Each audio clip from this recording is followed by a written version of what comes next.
All right, you asked for it.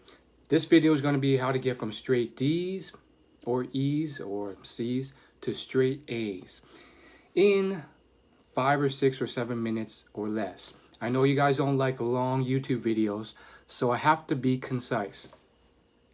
So I think the first big thing is to understand that your goals should be gradual. Any type of improvement you see, and that's what you should aim for, will slowly move you more and more towards the right direction. Aiming for extreme movements will usually burn you out mentally, won't sustain you, and can be just not building momentum. So if you're stuck at D's right now, that's okay. You have nothing to lose. You're at the bottom.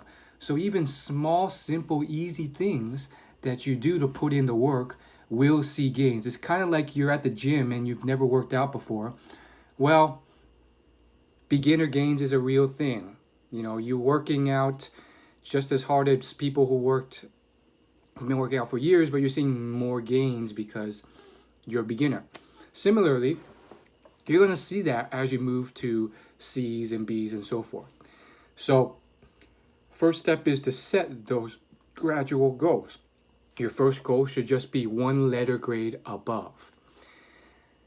I would set it for at least half of your classes. Get from that D to a C. Maybe even all your classes, but just one letter grade above. Second thing is to build that momentum by celebrating your wins. When you see those C's instead of D's, you have to celebrate that.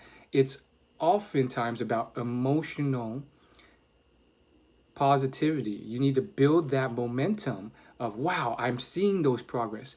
And by celebrating those small wins, you do so rather than just let them slide by because they're not A's yet. That can really derail you and demotivate you. You want to build that momentum train, that energy, that excitement, that enjoyment of seeing the progress. And once it starts becoming almost fun and enjoyable, or at least something that you're proud to have achieved, it will start being sustainable and you'll start building from there. So when you see those C's on your progress report or your report instead of D's, celebrate. Do something fun. Obviously something healthy and sustainable, so not drugs or anything, but like something like a small $5 smoothie as a reward. Something that can really kind of energize you. Celebrate yourself. It doesn't even have to be purchasing something. It could just be the act of enjoying yourself, feeling good about it, feeling happy about it. I like to journal it and speak it out loud because it really cements in your mind, wow, here's where I was, here's where I'm going. You could tell yourself, for years now I've been stuck at D's, but all of a sudden I'm starting to see C's and more. So my next tip has to go into study the habits, the principles that I've mentioned in all the other videos I've done.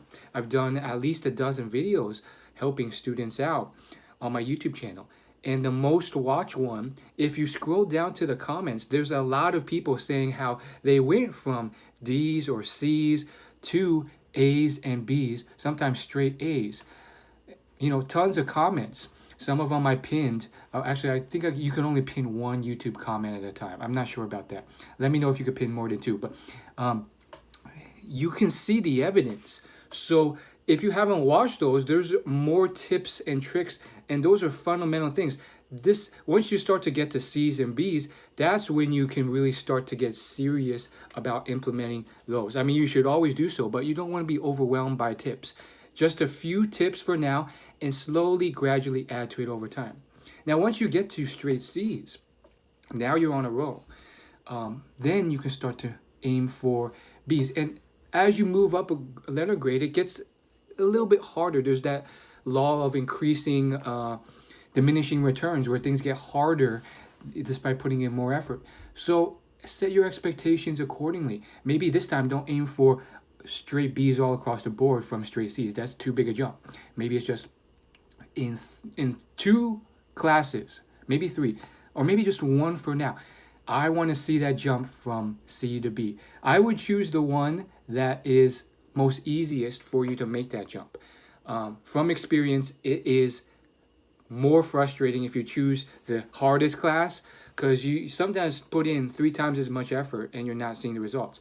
Whereas if you choose the English class or the music class where it's easier to do so, then you can see those gains. Now, the video is coming to a close with the time limit, so I'm going to conclude with my most powerful tips. Once you start to see the ball rolling, I want you to, and even when you start out, I want you to ask yourself, what impacts my grade? And start to do stuff to make sure those things that impact your grade impact your grade. What do I mean by this? Well, when I ask myself what impacts my grades, it comes down to tests, it comes down to homework, and that's mostly it. Sometimes it comes down to positivity and participation in class.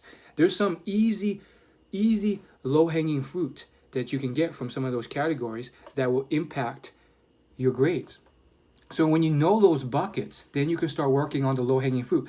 For some classes, participation is a big thing. When you're at the straight D level, you don't tend to really focus on anything. But when you do start to pay attention, you realize, whoa, the teacher's giving participation credit for people who are actually like contributing, maybe asking a question or adding a comment in the discussion. And so when I noticed that in my English class or whatever, I'm like, that's so easy to do. It's low-hanging fruit. So it's about intentionality. Once you notice that, I started raising my hand a little bit more often, even though I'm an introvert, and voicing my opinion. And by doing that, sometimes the teacher makes it obvious. They'll mark off a little dot. That was it for my Spanish class. So simple, yet so useful. And that extra amount of intention, awareness, and effort starts to compound. So there's points in participation. Then I noticed, oh man, all the good students, you can tell they always get their homework done, and that really affects their grade. So maybe I'm at a point now where I miss all the homework assignments because I'm too lazy. Well, how can I create a new system so I don't miss all of them? And I started by just saying, how do I miss some of them but not all of them? So I don't even jump to how do I go to doing all the homework assignments, because that was too big a jump at the time. I remember in math class, I started off on a bad foot because it was just not fun to finish math homework, and I would go home and watch TV instead. I realized all the smart kids are doing this. Let me just switch it up a little. So what I did was I got home, I told myself, I'm just going to do 5 minutes of homework before I get started on the TV. So I did that, and I usually got through half or most of the homework, or sometimes all of the math homework, and I was like, man, I'm so far already, I might just spend another 5 minutes to finish it up. All of a sudden, I started turning in from none of them to most of them. And it's a great feeling because I felt so horrible when my math teacher every day would look at me so disappointed because I didn't turn in the homework again. And that disappointment killed me, but I didn't have that system, that plan, that action step to change anything. So I can empathize with you. It sucks, but you can do it. I did it, and it takes time. It takes different tactics. The video is getting long, so I'm going to cut it here. Subscribe. Let me know in the comments what else you'd like to see.